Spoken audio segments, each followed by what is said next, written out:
Bonjour à tous et bienvenue dans ce nouvel épisode du podcast dédié aux projets crypto-monnaie et Web3. Aujourd'hui, on a la chance d'être avec William et Goulvin. Comment ça va? Très Ça va bien. très bien. Super. Écoutez, merci beaucoup d'être présent sur cet épisode ce soir. C'est un gros plaisir de vous avoir. De ce que j'ai pu voir, vous avez un parcours qui n'est pas forcément issu de l'écosystème Web3, hein, comme beaucoup d'entrepreneurs. Je crois que William, tu es un peu dans le business développement, la gestion de Exactement. projet aussi. Mais plus récemment, vous avez tous les deux cofondé Feel Good, donc qui est une dynamique sportive axée sur la blockchain et la tokenisation. On aura l'occasion d'en parler bien sûr tout au long de ce podcast. Mais avant tout, est-ce que pour ceux qui ne vous connaîtraient pas déjà, est-ce que vous pouvez un peu vous présenter et nous expliquer comment vous êtes arrivé dans l'écosystème Web3? On peut commencer avec Goulvin si ça te va. Ouais. Écoutez, enchanté, Goulven Fritz. Et du coup, moi, alors je sais pas trop par où commencer, mais pour faire très simple, j'ai un background d'ingénieur et je me suis lancé dans l'entrepreneuriat en fait ma dernière année d'études d'ingénieur. Et donc voilà, j'ai essayé de commercialiser une application servant à faire de la mise en relation sur les réseaux alumni dans les écoles. Et s'est posé la question des moyens de paiement sur cette application. Et c'est comme ça que petit à petit, j'ai découvert tout l'univers Web3 et les crypto-monnaies globalement. Ça marche. Donc c'est moi qui gère un peu la partie tech, pour faire très simple à notre stade du projet. Donc je suis responsable de toute la partie technique du projet. Ok, cette partie, je fais une petite parenthèse, hein, mais sur ce projet Oui, allez-y. réseau alumni, du coup, il y avait une perspective de mettre en place un système de tokenisation, ou en tout cas de partir sur Le du but, en Web3. fait, c'était de mettre à disposition sur la plateforme la possibilité pour tous les étudiants par exemple, enfin, toutes les associations étudiantes, que ce soit en école d'ingénieur ou de commerce ou n'importe quelle école ou structure qui a un BDE, de pouvoir mettre tous les événements à disposition, donc forcément un système de ticketing, un système de goodies, et donc des paiements dans l'application. À part les Pumpkin, Lydia, PayPal qui existaient à l'époque, j'ai fait un petit peu un tour d'horizon des possibilités, et donc c'est comme ça que j'ai découvert le Web3. Ok, super Je cherchais une intéressant. solution de paiement, en fait, tout simple. Ça Et du marche. coup, voilà, de fil en aiguille, me voici arrivé ici. Ok. Et pour William alors, du coup. Déjà, je voulais te remercier, Aurélien, pour plusieurs choses. La première, pour organiser cette rencontre et cette visibilité potentielle autour du projet Feel Good. C'est très cool. Et puis, te remercier également parce que tu me permets de découvrir un passage du parcours de Goulvin que je ne connaissais pas, en tout cas pas dans le détail. Donc, donc c'est très utile de venir chez toi parce que ça permet de mieux se connaître même dans une micro-team de deux personnes. Je savais, enfin, j'avais connaissance du projet entrepreneurial de Goulvin, mais je savais pas exactement ce qu'il y avait derrière. On n'en avait jamais trop parlé. Donc Quand ça voilà, bah, marche pas, on écoute, en parle moins. c'est exact, voilà, maintenant je sais ce qu'il a fait avant et ce sur quoi il avait travaillé. Écoute, juste pour revenir à moi, effectivement, je ne suis pas issu du Web3. Après, à part les plus jeunes d'entre tes auditeurs ou en tout cas de ta communauté qui peuvent éventuellement dire on est des Web et on est issu du Web3, le Web3 il est pas si vieux que ça. Mhm. Donc effectivement, il y a quand même une grande partie de la communauté Web3 qui a fait d'autres choses avant. Et c'est très bien d'ailleurs, ça apporte un peu de culture et un peu de diversité à l'écosystème. Moi, je viens plutôt de l'entertainment. Donc, je viens plutôt du divertissement. J'ai un parcours euh, qui m'a amené à travailler dans différentes organisations. Le, on va dire que le fait marquant je parle pas de carrière parce que je suis pas si vieux que ça, mais en tout cas de mon parcours, c'est d'avoir piloté toute la stratégie de partenariat et d'hospitalité à l'Accor Arena, donc qui est la plus Ok. grande salle de concert en Europe. Euh, et, euh, et ça m'a ouvert des perspectives assez dingues. Ça m'a permis de rencontrer un écosystème qui est l'écosystème du sport. Ça m'a donné envie d'y travailler. Et puis, mon parcours, il m'a amené à bosser un petit peu dans les médias. J'ai une expérience dans les médias récente et à prendre la décision, il y a un petit peu plus d'un an, et ben d'entreprendre, parce que c'est quelque chose que, voilà, que j'avais envie de faire depuis assez longtemps. Et en fait, mon envie d'entreprendre, elle s'est immédiatement dirigée vers l'écosystème du sport et pas forcément du Web3. Mais je voulais le faire de manière innovante. Je voulais le faire potentiellement dans la verticale Sportech aujourd'hui qui émerge et qui englobe une bonne partie des gros projets sport aujourd'hui qui existent dans l'écosystème. Et j'avais cet intérêt autour de la blockchain, autour de la technologie. Et je me suis permis et ben, de solliciter une école qui s'appelle Alira pour approfondir un peu mes connaissances. Voilà, pour aller un peu plus loin que la caricature qu'en est faite et comprendre un petit peu ce qu'il y avait derrière. Et du coup, on s'est rencontré avec Goulvin il y a un an au cours de notre formation chez Alira. Et là, du coup, je ne vais pas tout dérouler parce que tu avais peut-être des questions sur le sujet, donc je vais te laisser reprendre la main. Mais voilà, ça a été ma façon de rentrer dans le Web3. Ça a été via Alira et les formations proposées par l'école. Ok, non mais justement c'est très intéressant et t'anticipes en fait les deux prochaines questions que j'avais prévues, c'est-à-dire ben, comment vous vous êtes rencontrés. Donc là j'ai ma réponse, hein, c'est via cette école digitale, hein, c'est ça, à l'IRA. Et Ouais, c'est c'était une école blockchain. Une voilà école blockchain avec différents parcours. ok. Goulvin est dev et donc il a suivi le parcours dev. Et pour ma part, donc je suis effectivement, vous l'avez compris, je suis le profil non technique du projet. J'ai suivi le parcours consultant, voilà, plus autour D'accord. Ouais, des fondamentaux de la blockchain, sans rentrer dans le code, le Solidity et tout ce qui est proposé sur la partie développement chez Alira.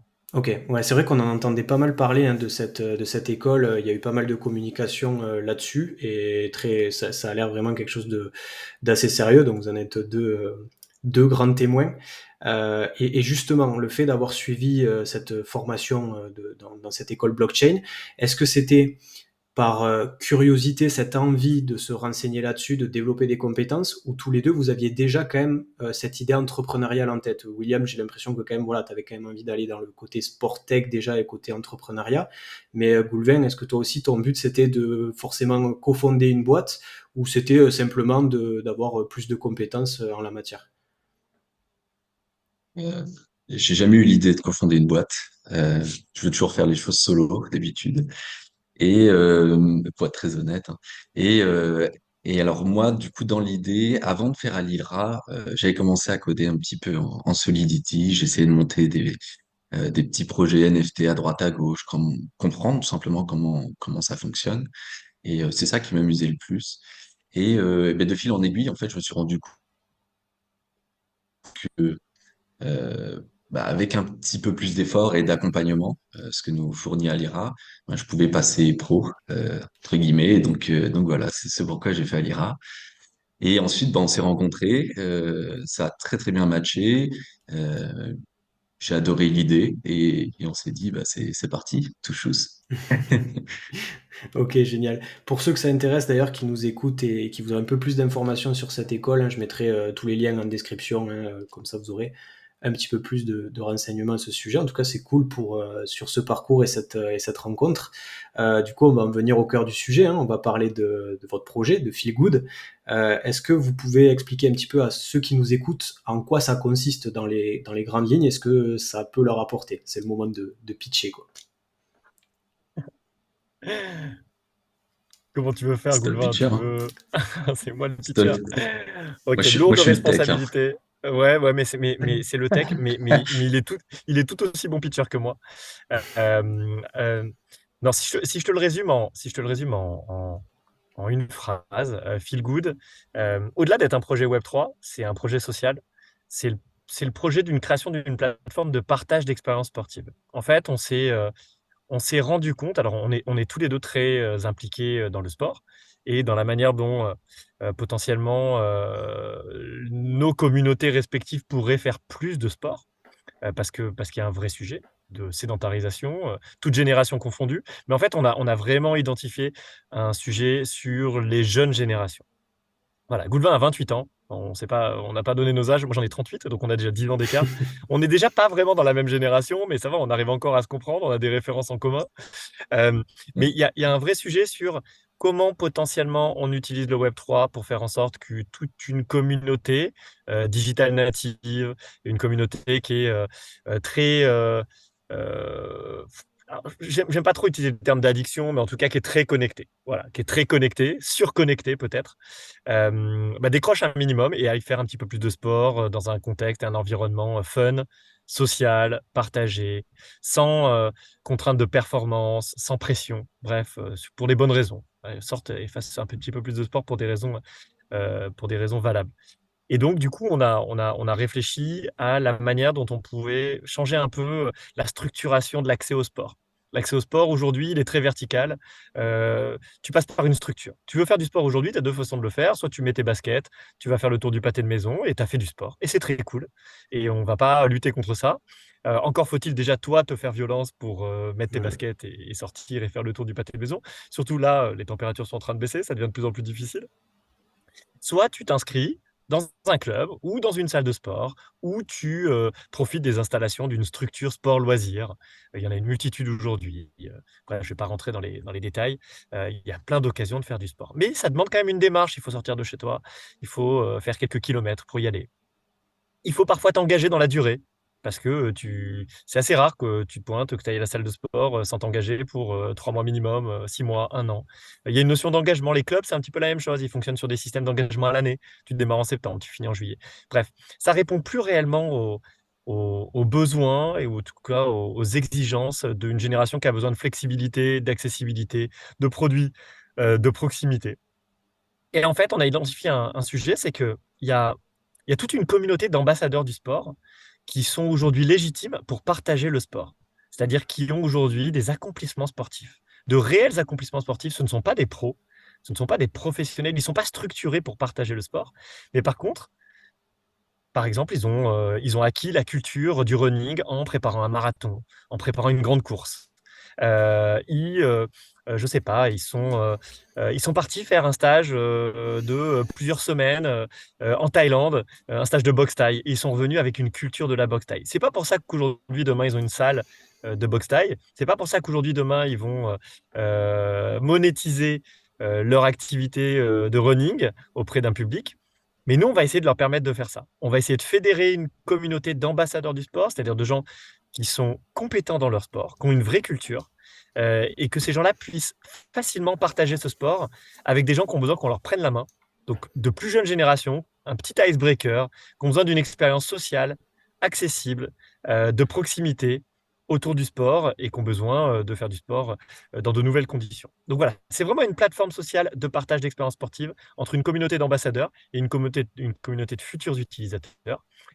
Et on inscrit tout ça dans un environnement Web3. Ça sera probablement ta future question. Pourquoi la blockchain et pourquoi le Web3? Mm. Pour deux raisons. Du coup, je la précède et on en reviendra après. Mais parce que ça permet de créer deux choses. Ça permet de créer de la confiance.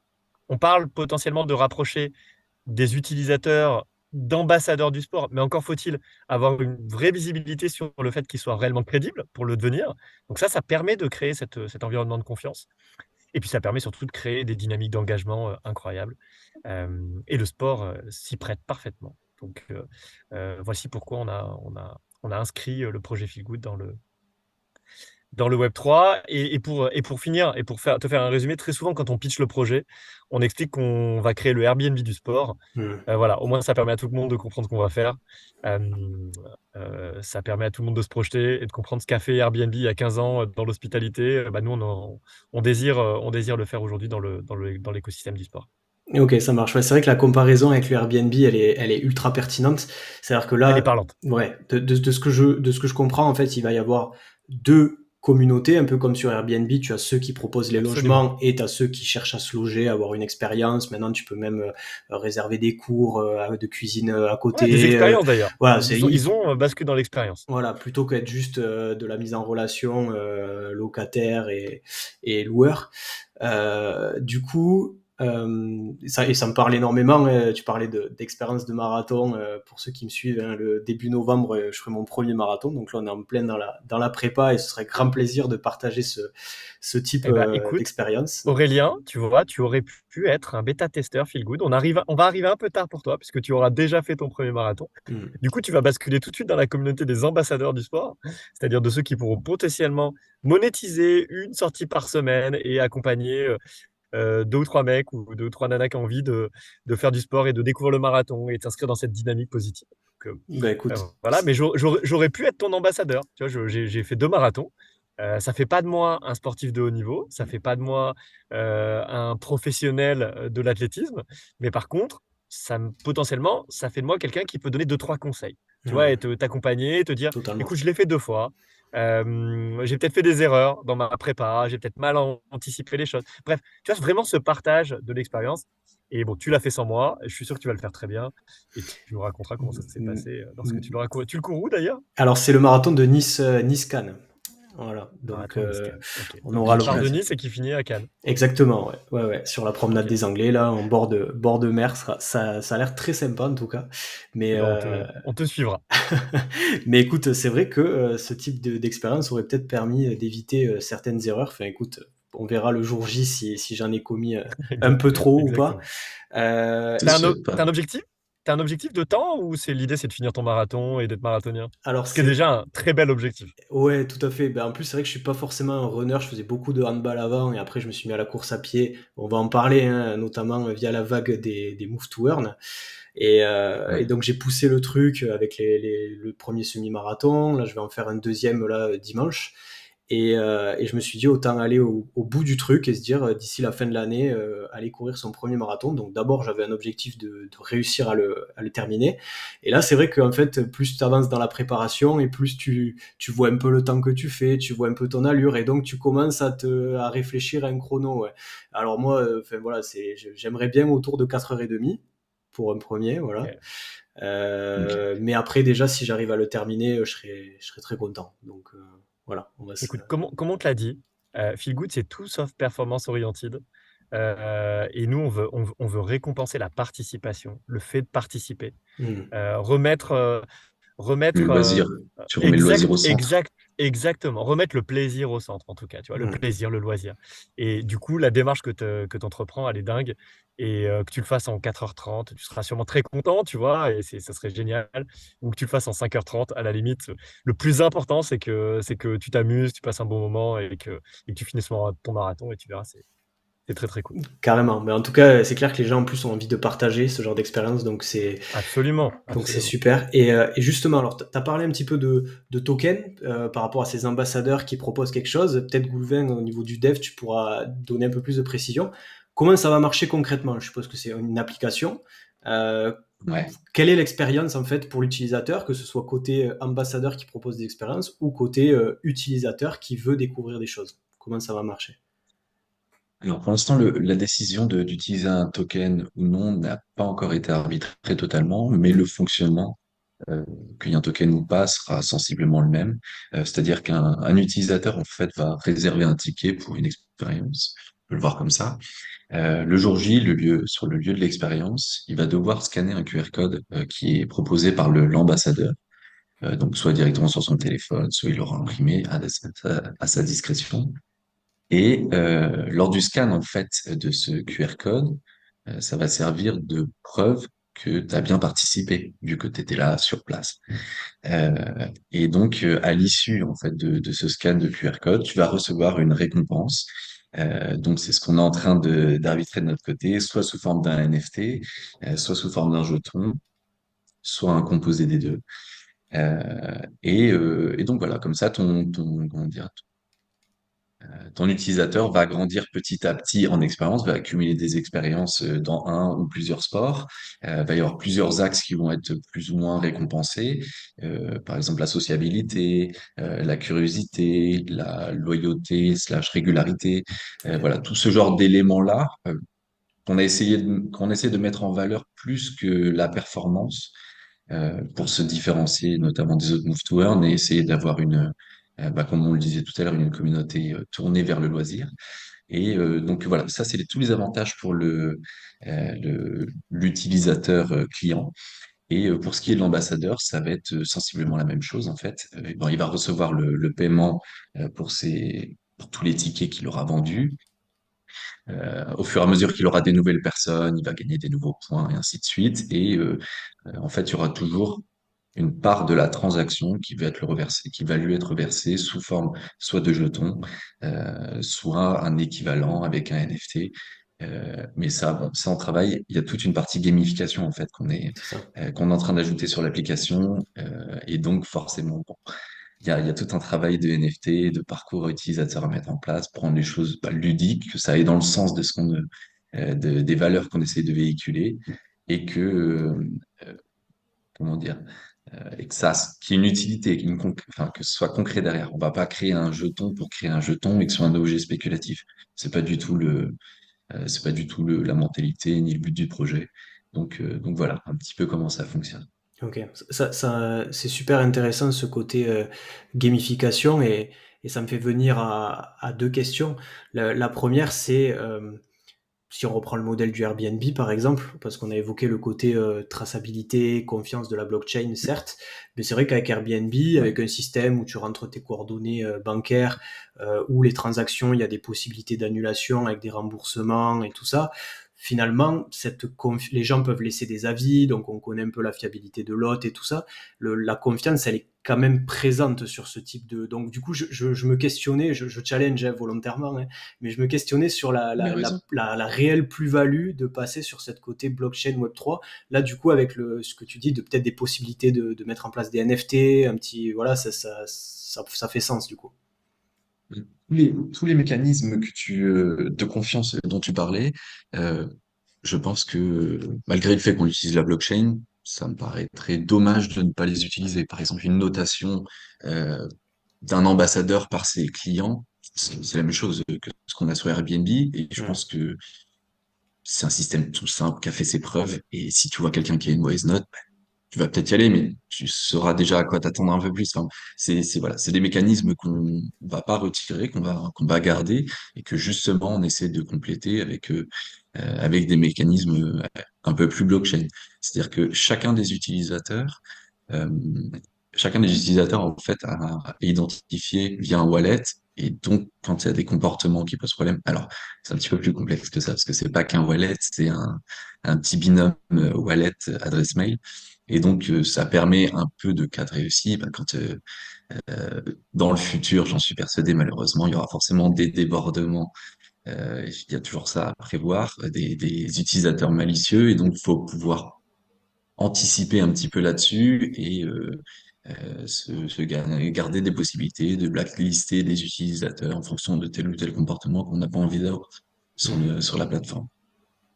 D'accord. Donc voilà, c'est un petit peu tous les mécanismes qu'on essaie de mettre en place, nous, pour justement accentuer la confiance, la sécurité. Et l'autre chose, comment dire, l'autre aspect d'utilisation de la blockchain qui est important pour nous, c'est la preuve de participation en soi. Oui. Tout le mécanisme avec le scan de QR code, tout ça est stocké en blockchain sous Hmm. forme de proof of attendance. Ok, ouais, c'est vrai En Voilà. qu'il y fait, a ce côté-là. c'est pas uniquement symbolique en vrai, la preuve de participation.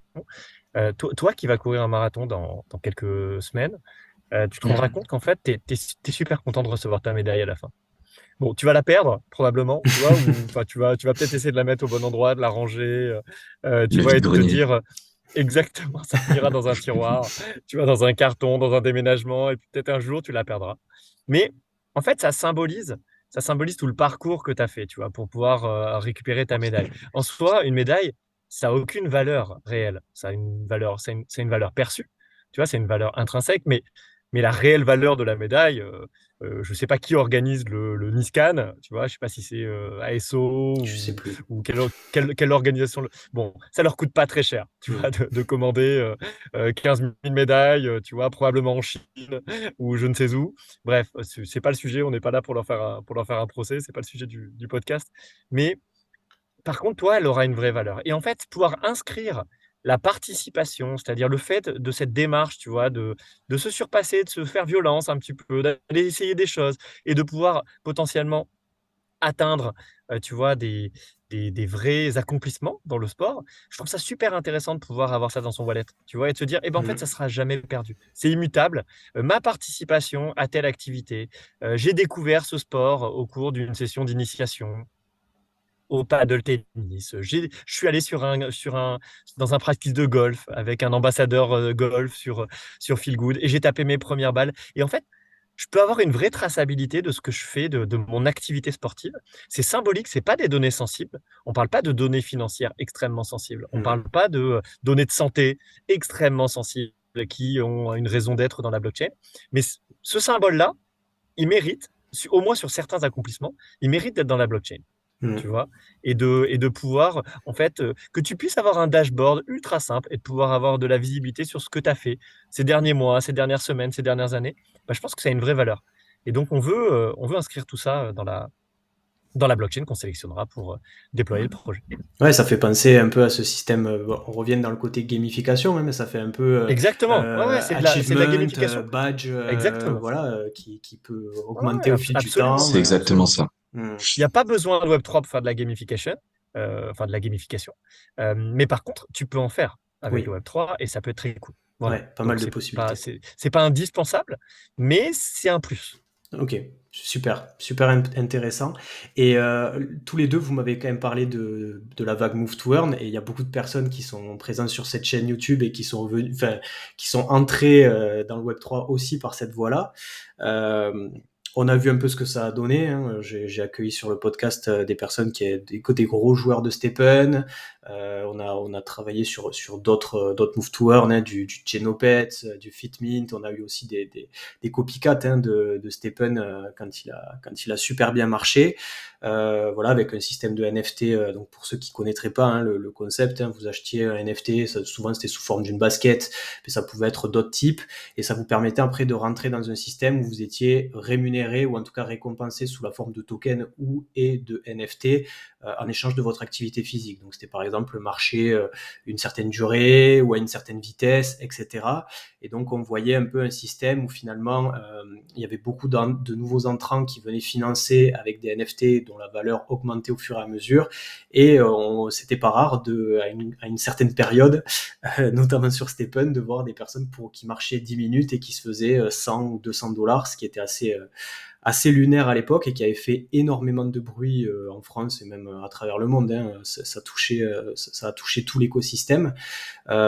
On a vu ce que ça a donné, on a vu aussi qu'en termes de durabilité, c'était compliqué, mais on a quand même beaucoup de personnes qui sont encore là pour le côté spéculatif. Et c'est aussi pour ça qu'aujourd'hui, dans l'écosystème crypto Web3, on sent qu'il y a un peu moins de dynamisme sur les communautés, sur Discord, même sur YouTube, hein, en termes de visibilité de nos chaînes et de mes confrères et consoeurs qui font aussi des vidéos là-dessus. On voit que clairement, c'est moins attractif en ce moment, en cause le marché. Vous arrivez avec cette proposition de valeur qui n'est pas je vais me faire un max de thunes et je vais spéculer sur des NFT en forme de basket pour la énième fois. Vous arrivez avec de la valeur, le côté à apporter une expérience sportive aussi et de partage entre les utilisateurs. Est-ce que pour vous, il y a quand même encore un travail à faire d'éducation au niveau de la communauté, de dire le Web3 et la crypto, c'est pas juste miser sur un x10 d'une crypto ou d'un actif, mais c'est aussi avoir ce genre d'expérience et échanger avec les gens, en fait?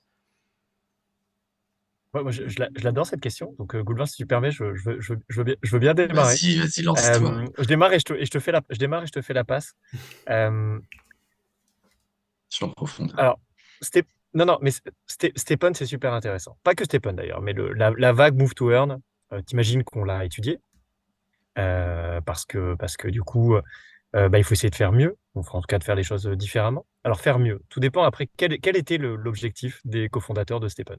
Peut-être qu'ils sont très satisfaits de ce qu'ils ont fait parce qu'ils ont gagné beaucoup d'argent. Donc du coup, je les juge pas pour ça, on n'est personne pour les juger. Mais si tu réfléchis bien, tu as dit un truc qui est essentiel pour moi, c'est que à un moment donné, dans l'histoire de Stephen, tu pouvais gagner 200 dollars en marchant 10 minutes. Et, et en fait, ça n'a aucun sens. C'est-à-dire que tu ne crées aucune valeur. Tu ne crées aucune valeur exact, et tu ne créais aucune valeur et tu pouvais potentiellement gagner beaucoup d'argent. Mais qui peut croire à cette fable? Eh ben, C'est-à-dire que, alors, je te ils ont coupe, réussi. je te coupe là-dessus. Justement, le gros problème qu'il y a eu, c'est qu'il y a des personnes qui se sont dit, on a trouvé l'opportunité du siècle et c'est Oui, mais possible et on va même faire. On a quand même vu des personnes se blesser physiquement par rapport à parce qu'ils devaient faire leur 1 heure et demie de marche quotidienne ou de running quotidien et ils n'arrivaient pas à suivre. Et certains Aurélien, qui faisaient des prêts Aurélien, bancaires pour acheter des NFT. C'était quand même un truc de Aurélien, folie. c'est là où je pense que ça se résume à une seule chose, c'est que les valeurs n'étaient pas bonnes. Et du coup, les valeurs du projet Stephen ont attiré des personnes qui matchaient avec ces mauvaises valeurs. Tu vois, Mm. c'est-à-dire qu'à partir du moment où tu es capable d'aller te blesser pour aller gagner 100 $, ou que tu penses qu'en en allant marcher 10 minutes, ça vaut réellement les 200 $ que tu vas récupérer sur ton wallet. Je suis désolé. En fait, nous, on chasse pas ça. Donc, du coup, on chasse pas ces utilisateurs-là. C'est pour ça qu'on a potentiellement, on va être décevant pour ces gens qui sont rentrés sur Stephen pour potentiellement gagner beaucoup d'argent, tu vois, en marchant ou en courant. C'est pas la promesse de notre projet. On n'est pas, les valeurs sont pas les nôtres. On défend pas ce genre de valeurs-là. On promet à aucun utilisateur de devenir riche en rentrant sur Feelgood. C'est pas la promesse. La promesse, c'est qu'on leur promet une expérience satisfaisante, fun, cool, ludique, sociale. On leur permet de découvrir, ça va leur permettre d'augmenter leur curseur de curiosité, tu vois, de sociabilité. On va trouver des mécaniques qui vont leur permettre de passer un agréable moment sur Feel Good et potentiellement, et c'est aussi l'objectif derrière, de trouver ce petit alibi, tu vois, pour sortir, faire un peu plus de sport, bouger un petit peu plus. Mais la promesse ne sera jamais, viens sur Feel Good, tu vas devenir riche. En tout cas, si c'est ce à quoi tu t'attends, et si c'est ce que tu recherches, tu seras pas au bon Ouais. endroit et tu vas être très vite déçu et tu vas très vite sortir du projet. Mais je pense que du coup, ça a permis de faire le tri sur une pseudo-communauté Web3 qui est dans l'écosystème pour de mauvaises raisons. Mm. C'est un super écosystème, mais si tu viens en ayant juste l'intention de faire des fois 1000, t'es pas au bon endroit. Tu vois, en tout cas, tu n'es plus au bon endroit. Et si tu viens en attendant le bull run et en te disant, attends, je te promets, il va arriver la semaine prochaine, ou peut-être dans un mois, ou peut-être dans un an, peut-être, peut-être qu'il arrivera jamais le bull run.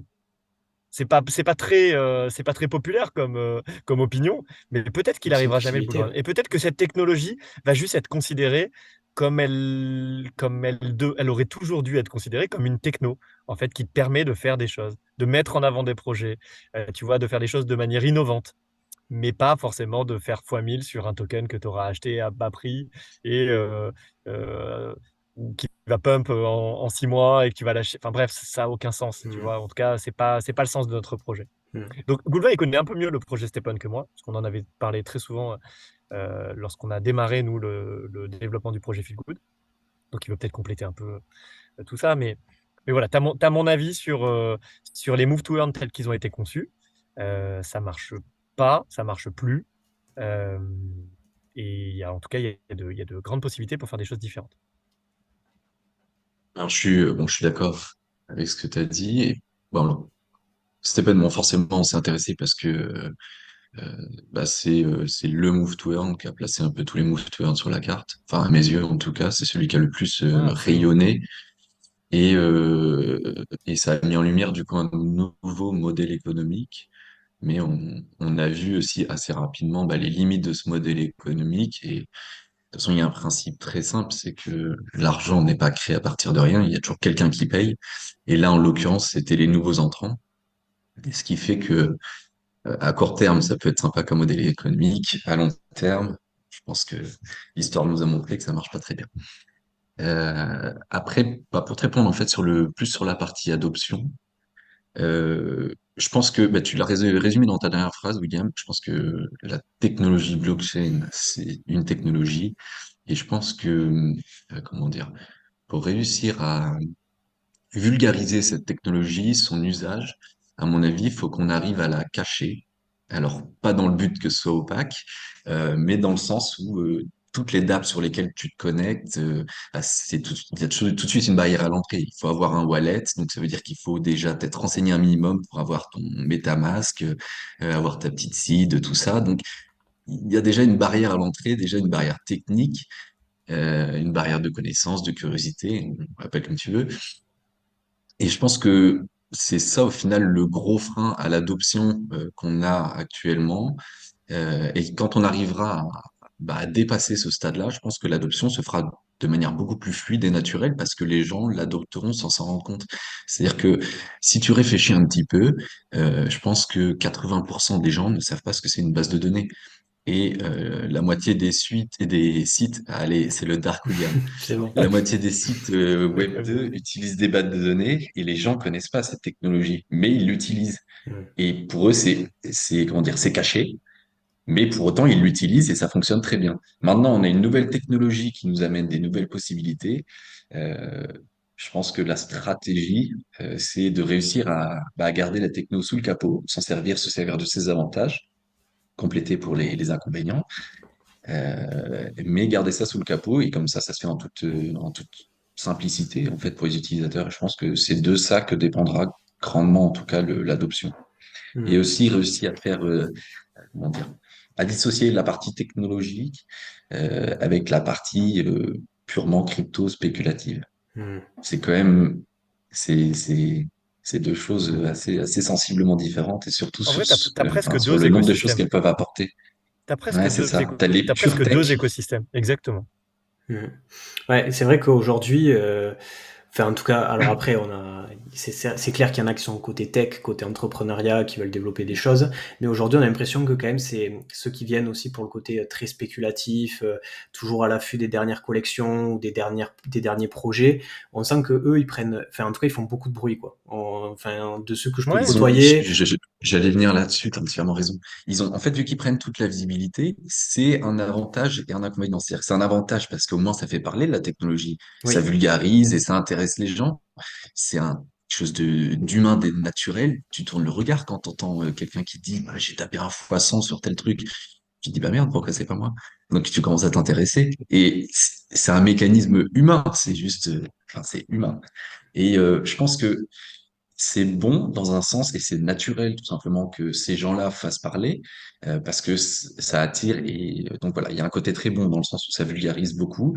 Le côté un peu dommage, c'est que dans la vision publique, ça restreint l'usage de la blockchain à un produit spéculatif, Mm. alors que le champ des possibles, des choses qu'on peut faire avec ces technologies est beaucoup plus large que ça. Ouais.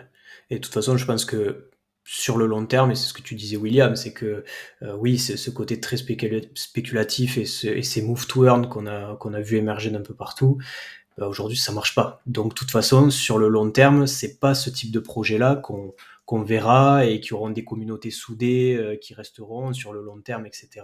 Donc, à un moment donné, le côté proposition de valeur, entreprendre, apporter vraiment une réelle utilité aux gens, pour moi, en tout cas, après c'est un avis perso, hein, mais c'est quelque chose qui est voué à prendre de la place et au contraire, peut-être que les fois 100, les fois 1000, là c'était possible parce que c'était tout nouveau, il y avait un emballement, etc. Mais c'est voué, à mon avis, à se lisser un petit peu et effectivement qu'on ait après deux écosystèmes qui se séparent. Et voilà, donc, oui, et comme tu disais aussi, l'objectif des fondateurs de Stephen, alors ouais, le but c'est pas de leur faire un procès là-dessus, mais c'était tellement une période, j'ai l'impression, qui partait un peu dans tous les sens, qui fait que je sais pas si c'était vraiment voulu. Alors certes, dans le terme move to earn, tu as ce côté, bah oui, je bouge pour avoir du token, avoir des NFT, donc il y avait un peu quand même, oui, cette visée spéculative, mais malgré tout, je pense qu'ils peut-être ils se sont fait aussi dépasser par la cascade en série qui a été provoquée. En fait, je pense aussi que et derrière, d'ailleurs, on a vu, ils ont eu beaucoup de mal à rattraper le train, à prendre des décisions pour essayer d'endiguer un peu, enfin, en gros, le bateau prenait l'eau, quoi, hein, par tous les côtés.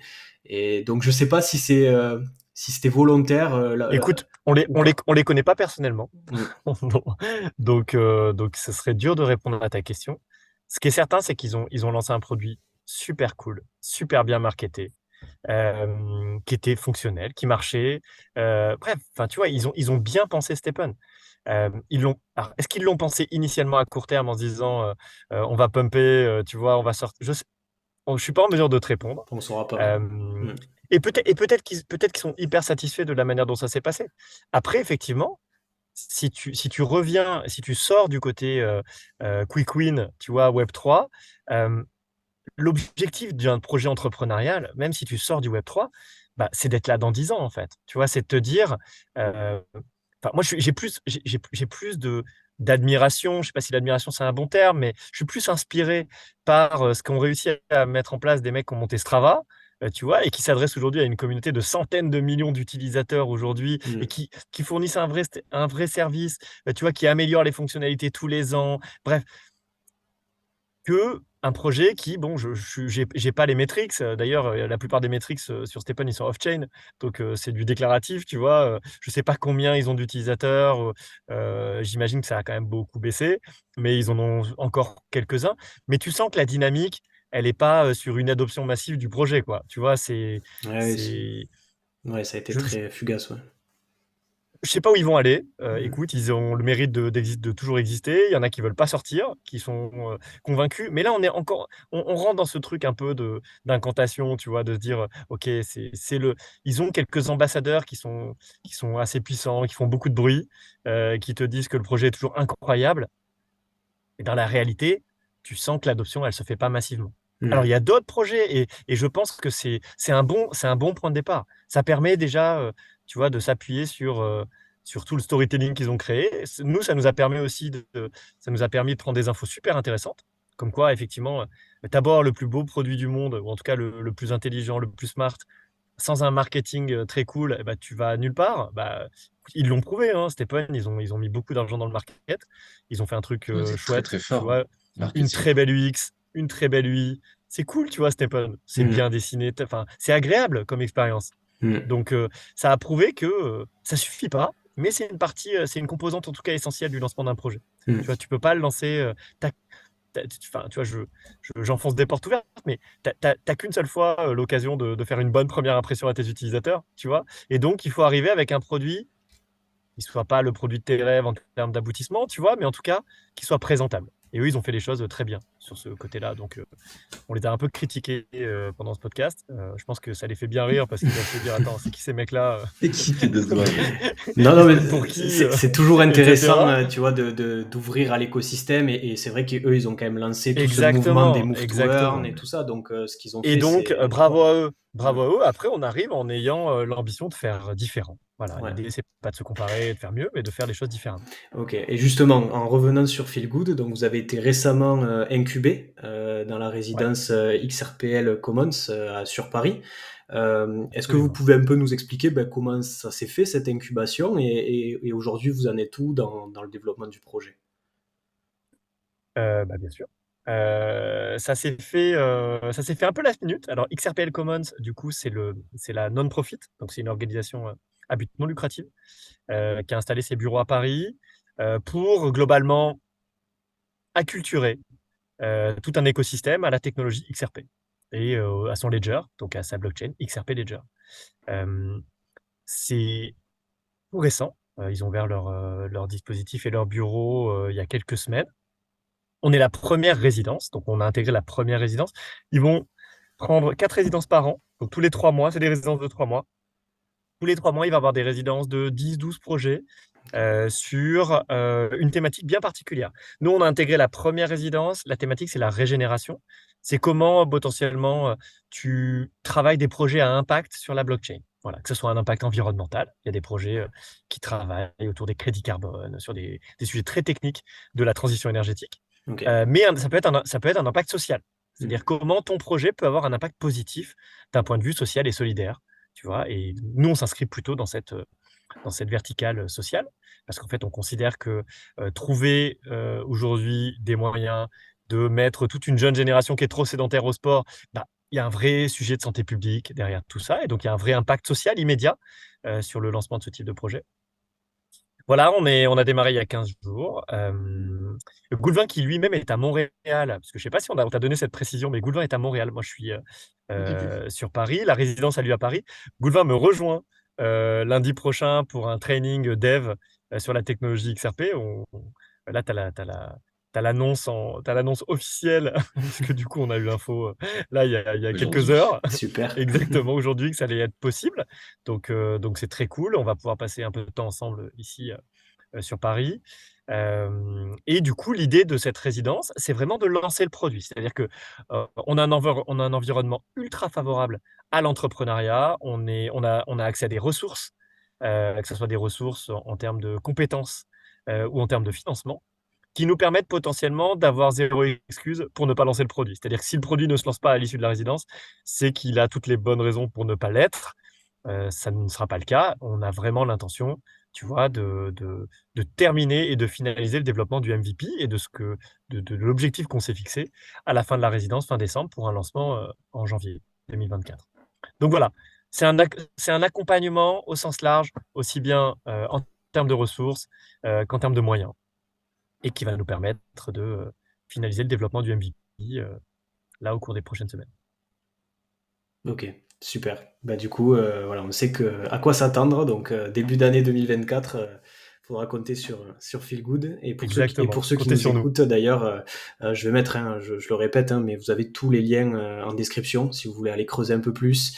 Il y aura vos contacts aussi, voilà, vos comptes Twitter ou je sais pas sur quel canal on peut vous contacter éventuellement s'il y a des questions ou autre. Twitter. Twitter, Discord, LinkedIn. bien évidemment, et tu mettras le lien d'invitation à notre serveur Discord. Ouais, Twitter, Discord, LinkedIn. Après, je sais pas si ta communauté est très LinkedIn, mais ça peut être intéressant pour nous aussi pour d'éventuels partenariats. carrément. Voilà. Globalement, tu sais à peu près où nous trouver. On a une landing page. N'hésitez pas à y faire un tour. On a une waitlist qui permet à de potentiels bêta-testeurs de s'inscrire pour devenir, pour devenir les premiers utilisateurs du projet. Pareil, on a besoin d'agréger ces deux communautés dont on a parlé ensemble en intro du podcast. Cette communauté d'ambassadeurs. Donc, si vous retrouvez, tu vois, dans le persona qu'on a décrit, à savoir, si vous pensez que vous êtes légitime pour partager le sport et que vous auriez envie de le partager avec de futurs utilisateurs de l'appli, n'hésitez pas à vous manifester.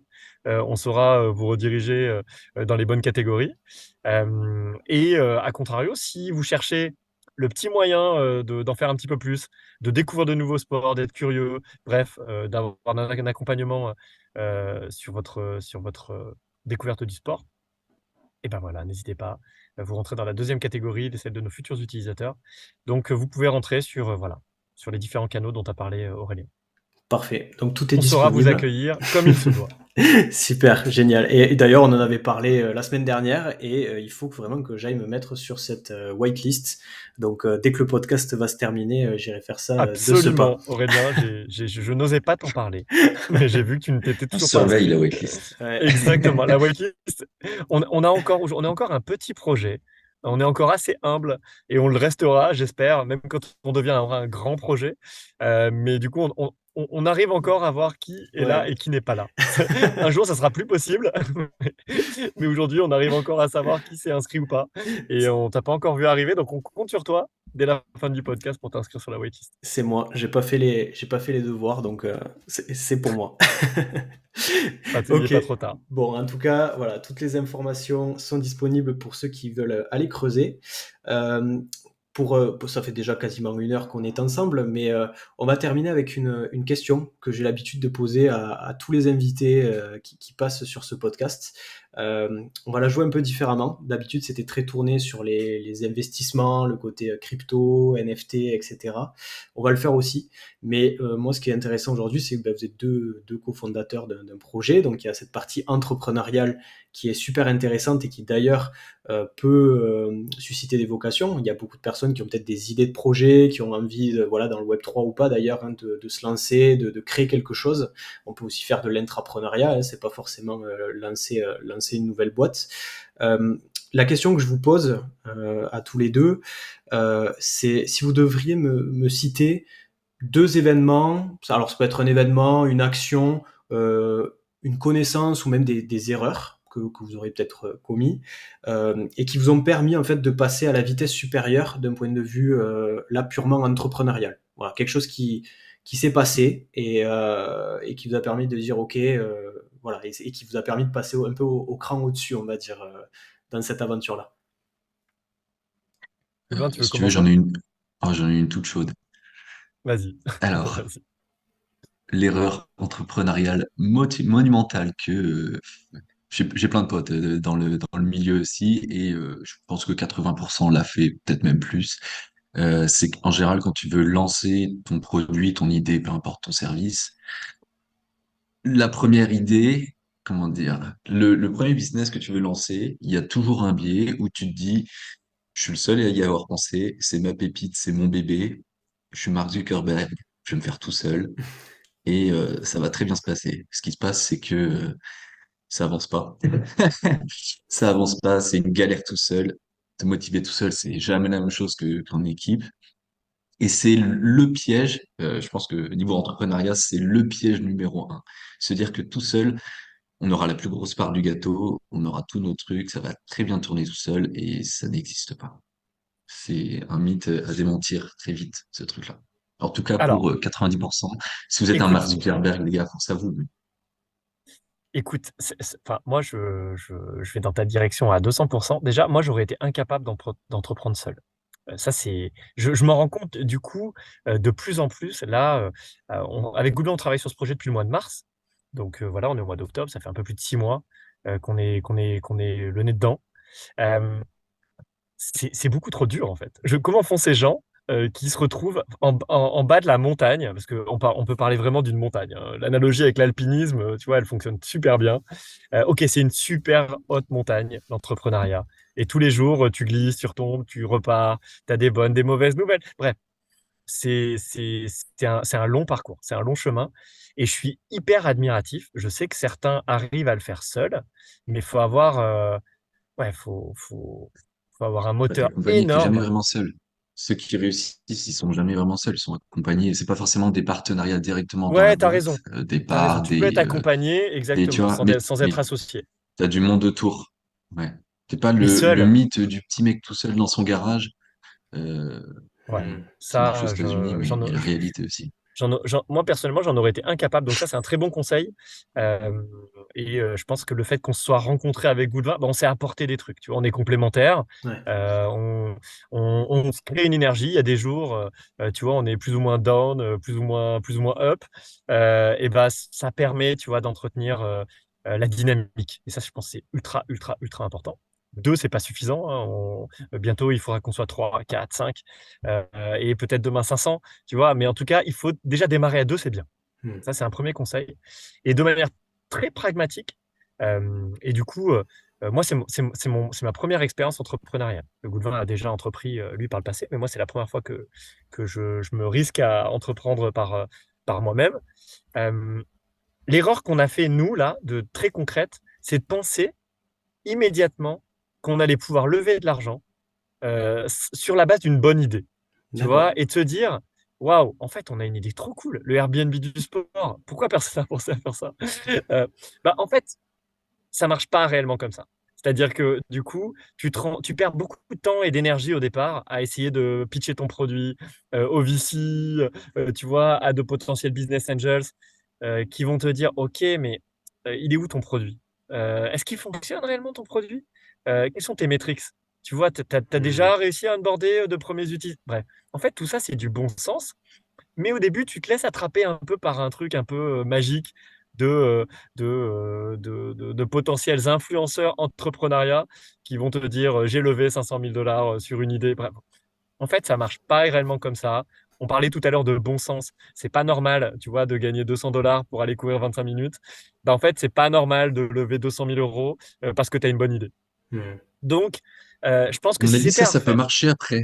Si tu as déjà monté des boîtes et que les gens ont confiance en ta capacité à monter un exactement, business qui exactement. Si tu gère, arrives avec un là, track ça peut record, marcher. Ouais, pourquoi voilà, pas? c'est Tu ça. arrives avec un track record où tu dis, écoute, moi j'ai monté une boîte, j'ai fait un exit à 10 millions. Ouais, là ça peut parler aux mecs qui peuvent se dire, ok, le mec est très crédible. Mais si c'est pas le cas, si tu démarres dans l'entrepreneuriat et que tu n'as pas forcément de référence ultra claire, bah non, en fait, au départ, va pas chasser l'argent. Au Hmm. départ, concentre ton énergie et même potentiellement bootstrap, tu vois. C'est-à-dire, c'est au départ, on parle de la création d'un projet digital. Donc, on a quelques pockets, tu vois, de dépenses, tu vois, pour assurer le développement du projet. Mais c'est pas insurmontable au départ, tu vois. Donc, ça demande un peu d'orga, ça demande un peu de sacrifice Et perso, du temps. euh, et du temps, exactement. Et donc Et de du temps. sacrifice, tu vois. Vraiment, Hmm. c'est chronophage. Quand tu t'investis, bah, tu fais pas autre chose. Tu vois, c'est quand tu t'investis sur un projet comme celui-ci et que tu veux le voir prospérer, grandir, se développer, bah oui, ça demande beaucoup d'investissement. Mais si c'était à refaire, voilà, je passerais pas 2 mois, tu vois, à aller pitcher le projet à la terre entière, alors que finalement, j'aurais pu me concentrer sur des choses beaucoup plus essentielles. Tu vois, Ok. travailler la gamification, travailler l'expérience utilisateur, travailler le produit, quoi, tu vois. Ouais, ils attendent des preuves, on va dire, ou en tout cas, Ouais, voilà, tu peux pas juste avec une idée aussi géniale soit-elle, non, comme ça, générer de l'argent. même dans le Web3, Hmm. même si dans le Web3, qui paraît être un monde parallèle pour beaucoup de gens, Ouais, là-dessus, ça Enfin, chez marchait tout le monde, peut-être en tout cas. Ça marchait peut-être en 2019. Tu vois, tu pouvais faire une ICO sur une idée avec une belle landing page, tu vois, en disant, écoute, nous, on a l'idée exceptionnelle, et tu pouvais peut-être lever quelques millions. En 2023, c'est déjà beaucoup plus compliqué. hmm. Ce qui Je contribue pense que aussi ça à dépend de l'état assainir. du marché aussi. Hmm. Ouais, Exactement, carrément. ça dépend de l'état du Mais marché. ça revient sur ce que tu disais tout à l'heure, Aurélien, il y a une corrélation directe avec l'état du marché. Quand on est en bull run, que tout le monde est en FOMO, les gens, ils sont pas aussi regardants sur l'investissement. Ça fait partie du jeu aussi. Bon, là, on est en période creux de vague, donc Du il coup, faut faire le taf vraiment sérieusement si tu veux réussir à lever des fonds. ouais, Exactement. et du coup, tu as ce parallèle où peut-être que pour les entrepreneurs, c'est frustrant parce que voilà, on se dit, si j'avais commencé peut-être en plein bull run, ça aurait été plus simple, voilà, avec des ICO ou autres. Mais d'un autre côté, pour l'utilisateur final, ça assainit l'écosystème et on voit ceux qui continuent quand même à construire et peut-être réussir à lever de l'argent, même dans cette période qui est justement un peu plus creuse et un peu moins dynamique. Ouais. Peut-être que les projets seront plus sains, hein. C'est-à-dire que j'utilise un peut-être, hein, j'utilise le conditionnel, parce que c'est l'avenir qui le dira. Hmm. Mais peut-être que lever beaucoup d'argent très vite, peut-être que c'est pas rendre service à un projet, en fait. Peut-être, ouais. Hmm. Sans de manière globale, Ça te met dans un confort qui te challenge pas réellement, tu vois, sur les efforts que tu vas devoir fournir pour, pour engager tes utilisateurs, faire de l'acquisition, avoir une croissance organique saine. Tu vois, tu prends énormément d'argent. Donc, tu vas déverser énormément d'argent en marketing. Tu vois, donc tu vas faire de l'acquisition parce que le marketing, ça fonctionne. Mais est-ce que cette acquisition, qu'est-ce que tu vas en faire derrière? Tu vois, ces Hmm. utilisateurs, ils vont passer, mais est-ce que le produit sera réellement à la hauteur de leurs espérances? Tu vois, est-ce que tu vas réellement assumer la promesse que tu as faite à ces gens qui sont arrivés sur ton produit? Là, du coup, tu fais les choses de manière un peu plus ordonnée. C'est-à-dire que tu as moins d'argent, donc tu fais moins de marketing, donc tu onboardes moins d'utilisateurs au départ, ça se fait de manière beaucoup plus progressive, et tu améliores ton produit régulièrement avec les utilisateurs qui arrivent sur le projet. Bref, c'est peut-être plus sain. On Hmm. verra. L'avenir nous le dira. Super. Ça Euh, n'empêche pas que si Aurélien, dans tes auditeurs, il y a un business angel qui a envie d'investir sur nous, il peut nous contacter. le RIB sera en description. voilà, Je répète. le, le message est passé en tout cas. Exactement, Pourquoi exactement. pas, On n'est pourquoi pas en pas. train de dire qu'on est allergique aux business angels, hein. On est simplement en train de dire qu'on a à peu près une idée assez fiable de la pocket dont on aura besoin au lancement du projet pour faire en sorte que ce projet y grandisse. Voilà, on n'est pas naïf non plus. Tu vois, la finance est une composante essentielle du projet. Hmm. On peut discuter, hein. Si vraiment vous voulez rentrer maintenant, c'est le bon moment de le faire. Contactez-nous, on en parlera. Allez, le message est passé. Et du coup, comme on parle un peu Fait d'urgence. du côté finance, investissement, et je vais vous la poser parce que je pense qu'aussi la communauté, c'est des questions qui intéressent. Hein. Mhm. Je suppose, peut-être c'est pas le cas, mais que vous êtes impliqué dans des investissements crypto-monnaies, voilà, des projets NFT, ou que ce soit communautaire, utilitaire, peu importe. Euh, Est-ce que vous avez comme ça des projets en tête? Et même question que précédemment, version entrepreneuriat, est-ce qu'il y a eu peut-être une erreur que vous ayez fait ou au contraire une connaissance acquise qui vous a permis justement de passer à la vitesse supérieure? voilà, on en connaît pas mal, hein, des erreurs de FOMO ou de choses comme ça qui peuvent se passer en plein bull run. Est-ce que vous avez ce type d'apprentissage à partager à la communauté? Oui. Vas-y, Déjà, William. déjà la première erreur, euh, je parle en connaissance de cause, euh, la première erreur, c'est de vouloir acheter des cryptos. Parce qu'en fait, ça ne veut rien dire, acheter des cryptos. C'est pas comme acheter une baguette de pain ou des croissants ou des pains au chocolat. Vouloir en avoir, tu vois, dire il faut que j'ai des cryptos. Non, déjà, il y a une petite. La hype a beaucoup poussé à ça, c'est-à-dire que, écoute, si tu n'avais pas de crypto, tu avais raté ta vie. Je pense déjà c'est la première erreur. Donc du coup, je l'ai faite. Euh, donc tu conseilles celui qui est le plus proche de toi, qui a l'air de mieux connaître la situation que toi. Bon, au final, il n'a pas une culture folle, hein, mais en tout cas, il est déjà un peu plus acculturé que toi à l'écosystème. Euh, Moi, par exemple, tu vois, la première crypto que j'ai achetée, je l'ai achetée via Revolut, tu vois, donc j'étais même pas propriétaire. En fait, j'avais pas compris le sous-jacent. Donc, de quoi on parle en fait? De la possibilité pour toi d'être le réel propriétaire de tes biens sans intermédiaire. Ça, c'est super intéressant, tu vois, c'est-à-dire, ok, tes ressources, enfin, en tout cas, tes assets sont dans la blockchain. Il n'y a pas d'intermédiaire entre toi et la blockchain. Et c'est super intéressant. Tes cryptoactifs, tu en es le réel propriétaire. Donc ça, la première conseil que je pourrais donner, je fais pas de pub, hein, juste ouvrez un wallet Mhm. et débrouillez-vous pour acheter vos cryptos sans passer par une fintech ou un exchange voilà, qui trahit un peu la promesse même de la blockchain. Ça, c'est une première erreur. Et après, moi, en soi, il y a pas, j'ai pas eu un projet coup de cœur où je me suis dit, il faut absolument y aller. Euh, je pense que le seul projet aujourd'hui, moi, qui me séduit, ça reste Bitcoin, en fait. Tu vois, en tout cas, je m'interroge sur ça. Je m'interroge sur ça.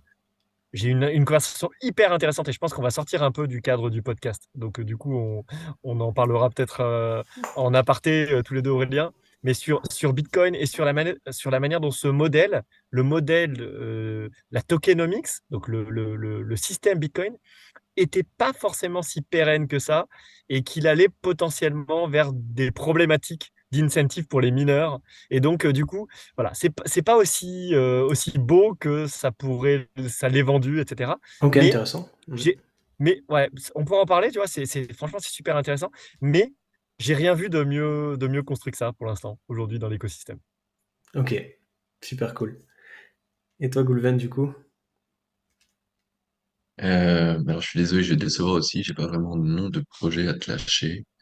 Alors, il y en a un que j'aime bien, mais enfin, si, allez, je te lâche un petit nom. D-Travel. Alors, j'ai l'impression qu'ils ont pivoté un peu sur leur modèle économique. Alors, D-Travel, c'est littéralement proposer une solution de Airbnb on-chain. En gros, Ok. c'était ça, le projet. Donc, j'aime bien parce que,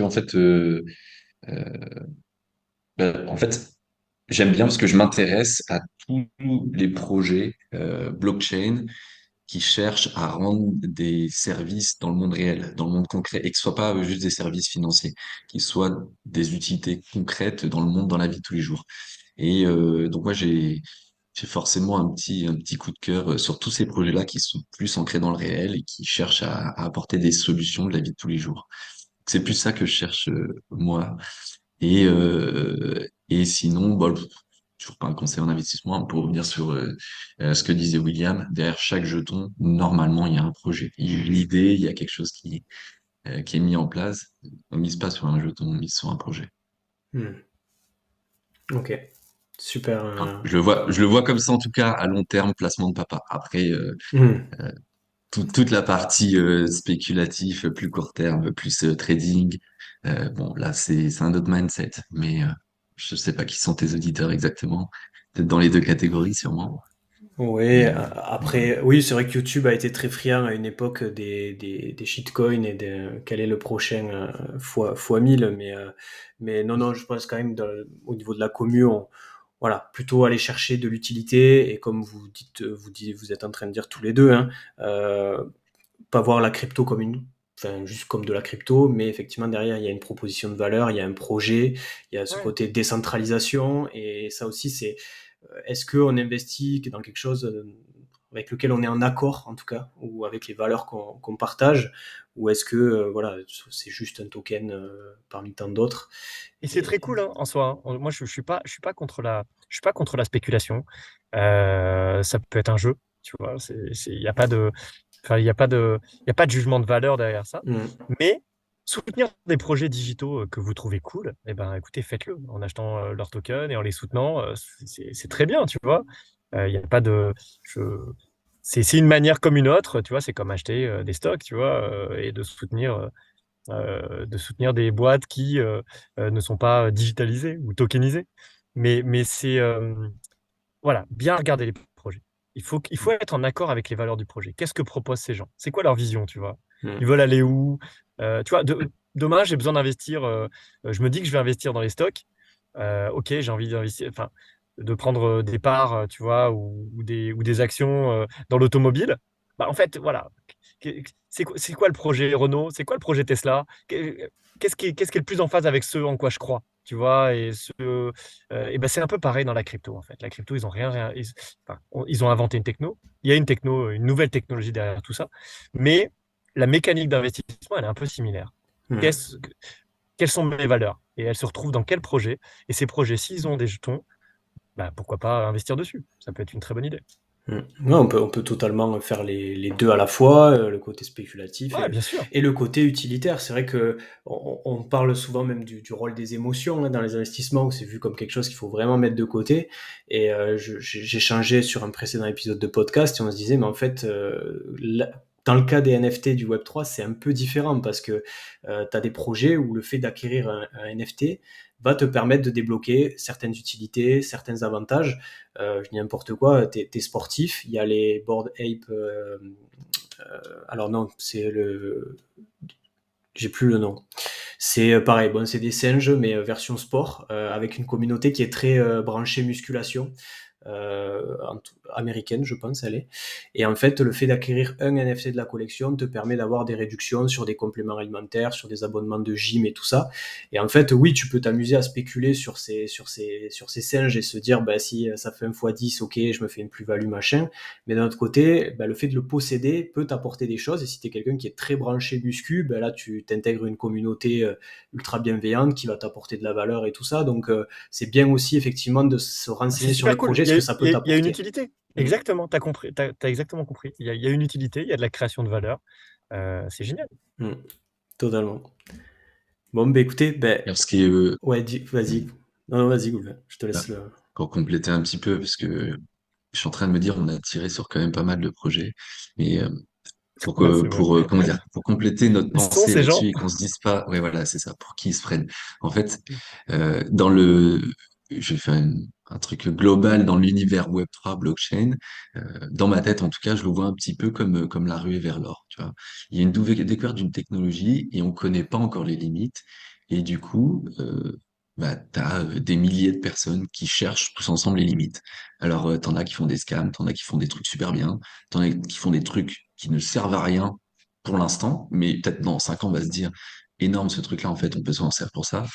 Et là, je pense que plutôt que de tirer sur tel projet, c'était pas du tout le but. Justement, c'est hyper intéressant et important de voir qu'est-ce qui fonctionne et qu'est-ce qui fonctionne pas. Et bah, il y a des trucs entre les deux, forcément. Et, euh, et voilà, plutôt se dire la chose la plus importante dans tout ça, c'est qu'il y a des mecs qui tentent des choses. Et que justement, tous ensemble, on explore toutes les possibilités, l'infinité des possibilités des choses qu'on peut faire avec la blockchain. Hmm. Je trouve que c'est une incroyable conclusion, Goulvin. Alors, du coup, Merci. comme je pense qu'il y en a, la plupart des gens ne seront pas allés jusque-là, il faudrait que tu mettes un petit disclaimer, Aurélien. Un petit disclaimer sur attention, ces mecs sont sympas à la fin. Ils sont plutôt bienveillants avec l'écosystème. Alors, Allez ouais, jusqu'au bout du podcast. je sais pas comment vous l'avez ressenti. Ceux qui sont justement arrivés à ce moment du podcast, n'hésitez pas à nous dire un peu en commentaire ce que vous en pensez. Je pense pas qu'on était en mode trop tiré sur les projets, hein. Justement, on essaie d'avoir Non, pas du cet tout. esprit Non, non, non, en critique Et on a pas mal de personnes qui sont venues sur le podcast, qui sont des ambassadeurs de Stephen. Donc on a vraiment fait des gros focus sur ce projet-là.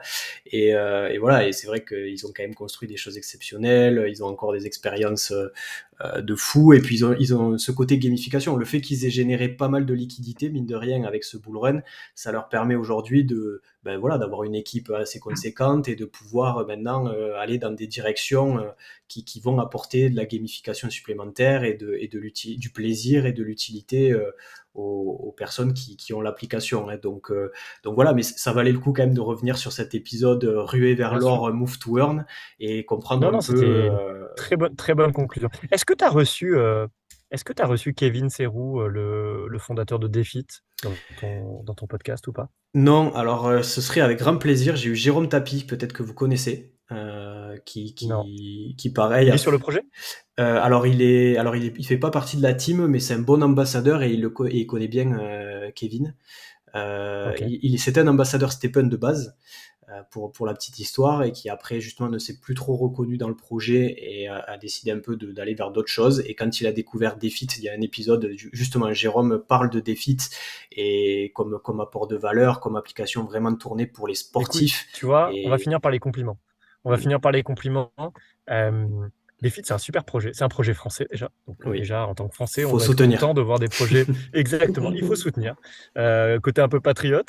Donc c'est un projet français qui a une vraie dimension internationale, qui est l'idée par un mec qui a un moteur incroyable. Ouais, Donc si tu as l'occasion un jour de le rencontrer, de le recevoir, ou même de le rencontrer en aparté, en dehors même du podcast, je l'ai rencontré moi récemment et c'est un super mec, très bienveillant, euh, qui encourage, tu vois. Il serait ravi de voir un projet Move to Earn sur un segment qui est un peu différent du sien. On n'a pas la même proposition de valeur, donc on serait très complémentaires et ça totalement. permettrait d'acculturer plus de gens, tu vois, et de créer une dynamique collective positive.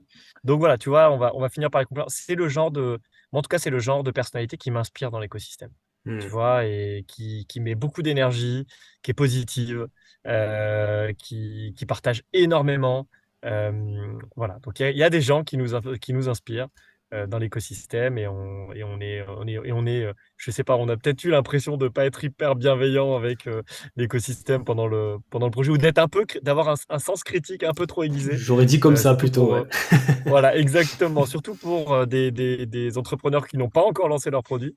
Mais non, il y a plein de gens formidables dans l'écosystème et on est juste ultra ravis d'en faire partie. Écoutez, merci beaucoup, hein, William et Goulven, pour votre temps ce soir. Kevin, si tu nous as entendu, c'est avec plaisir de te recevoir. Et comme tu dis, c'est vrai que c'est un charbonneur, hein, un grand sportif aussi. Et c'est toujours Ouais. rassurant quand t'es dedans, que soit tu as investi ou quoi, et que tu suis le projet. Quand tu vois cette personne qui partage sur les réseaux cette énergie-là, c'est aussi, ça porte tout le monde. Hein, donc, Je suis ravi d'accord. que ça vous inspire aussi. Et en tout cas, c'est génial. Vous nous avez bien décrit Feel Good. On a hâte de voir ce que ça donne. Comme je disais, tout est en description pour suivre le projet. Et puis écoutez, on se fera avec grand plaisir, hein, de vous recevoir à nouveau sur le podcast pour suivre un peu le développement, hein, de tout ça. Merci pour ton invitation. Merci, hein, c'était avec plaisir. Et puis, bah, dans le futur, si ça se passe bien ou mal, ce sera avec plaisir aussi. Il n'y a pas de raison. Salut. Salut Aurélien. Allez, salut.